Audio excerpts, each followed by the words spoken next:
હાલો મિત્રો, એક નવા વિડીયોમાં સ્વાગત છે મિત્રો। તો આપણે એક ભરતી લઈને મિત્રો આવ્યા છે રેલવેમાં સૌથી મોટી બધી આવે છે મિત્રો, બમ્પર ભરતી કહી શકાય મિત્રો। અને જો મિત્રો ચેનલમાં નવા આવ્યો તો ચેનલને સબસ્ક્રાઈબ કરવાનું, લાઇક અને શેર કરવાનું ભૂલતા નહીં।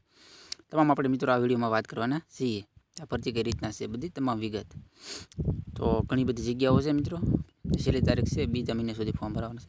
તો રેલવે ભરતી બોર્ડ દ્વારા એક નવી ભરતીની જાહેરાત મિત્રો કરેલી છે। ઓછી શૈક્ષણિક લાયકાત ધરાવતા ઉમેદવારો માટે 32,000 કરતાં વધારે જગ્યા પર ભરતી છે મિત્રો કરવાના છે। 2025માં શરૂ થશે અને ફોર્મ ક્યારે ભરાવાના છે એ પણ આપણે વિડીયોમાં વાત કરીશું મિત્રો। ચેનલમાં નવા આવ્યો તો ચેનલને સબસ્ક્રાઈબ કરવાનું ભૂલતા નહીં મિત્રો। તો આપણે વાત કરીએ તમામ માહિતી આપણે અહીંથી।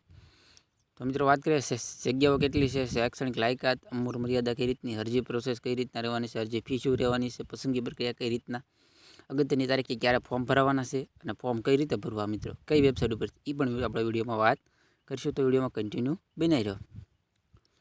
આગળની જો આપણે મિત્રો વાત કરીએ તો લેવલ 1માં અલગ અલગ જગ્યાઓ ભરતી છે, અંદાજિત છે મિત્રો 32,000 જગ્યાઓ છે। ભારતમાં કોઈ પણ જગ્યાએ તમે નોકરી મિત્રો નું સ્થળ છે।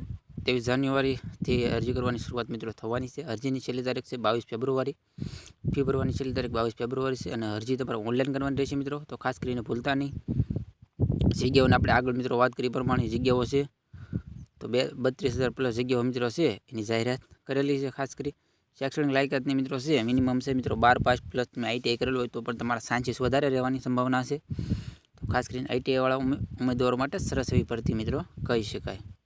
આગળની વાત જો કરવામાં આવે મિત્રો, ઉંમર મર્યાદાની વાત કરીએ તો લઘુત્તમ 18 વર્ષ ઓછામાં ઓછા અને વધારેમાં વધારે 36 વર્ષ કરતાં વધારે ન હોવી જોઈએ। OBC માટે 3 વર્ષ છે છૂટછાટ મળી શકે અને SC/ST માટે 5 વર્ષની છૂટછાટ મળી શકે છે। સરકારના નિયમ મુજબ જે આ જે છૂટછાટ છે એ મળવાપાત્ર છે। આગળની જો વાત કરીએ અરજી ફીની મિત્રો વાત કરીએ, જનરલ અને OBC માટે 400 રૂપિયા ફી અને રિફંડ છે મિત્રો પાછા તમારે 400 આવી જશે। અને SC/ST માટે મહિલાઓ માટે 250 રૂપિયા ફી અને રિફંડ છે પાછા બધા આવી જશે, એટલે તમારે 100 રૂપિયા કટ થશે, બાકીના પૈસા છે એ OBC અને જનરલ કેટેગરી માટે પૈસા પાછા તમને મળી જશે। આગળની જો વાત કરવામાં આવે મિત્રો તેના માટે કોમ્પ્યુટર આધારિત એટલે CBT આધારિત મિત્રો પરીક્ષા લે એ લેવામાં આવશે। રિઝનિંગ છે મિત્રો, ઘણા બધા વિષય, ગણિત છે, જનરલ નોલેજ બરાબર આ બધી છે। ડોક્યુમેન્ટ વેરીફાઈ કરવામાં આવશે મિત્રો, પછી શારીરિક ચકાસણી અને મેડિકલ ચેકઅપ, લાસ્ટમાં આ રીતના 4 સ્ટેપમાં છે તમારું સિલેક્શન મિત્રો થશે। આગળની વાત કરીએ તો 28 ડિસેમ્બરથી જાની નોટિફિકેશન છે એ બહાર પાડી દેવામાં આવી છે। 23 જાન્યુઆરીથી ફોર્મ ભરવાના શરૂ થઈ જશે મિત્રો અને અરજી કરવાની છેલ્લી તારીખ છે 22 ફેબ્રુઆરી 25 એટલે તમે રાતના 11 વાગ્યા સુધી મિત્રો છે, સોરી 12માં 1 મિનિટની વાર હોય ત્યાં સુધીમાં તમે ફોર્મ એપ્લાય કરી શકો છો। આગળની જો વાત કરવામાં આવે મિત્રો, આરંભિક પગારની શરૂઆતમાં પગાર છે મિત્રો તમારો છે 18,000થી સ્ટાર્ટ છે મિત્રો થવાનો છે। પગાર ધોરણ છે જેમ તમે આગળ કાર્ય કરશો મિત્રો એમ તમારો પગાર સ્તર છે એ આગળ વધતું જશે અને પગાર પણ તમારો મિત્રો વધશે।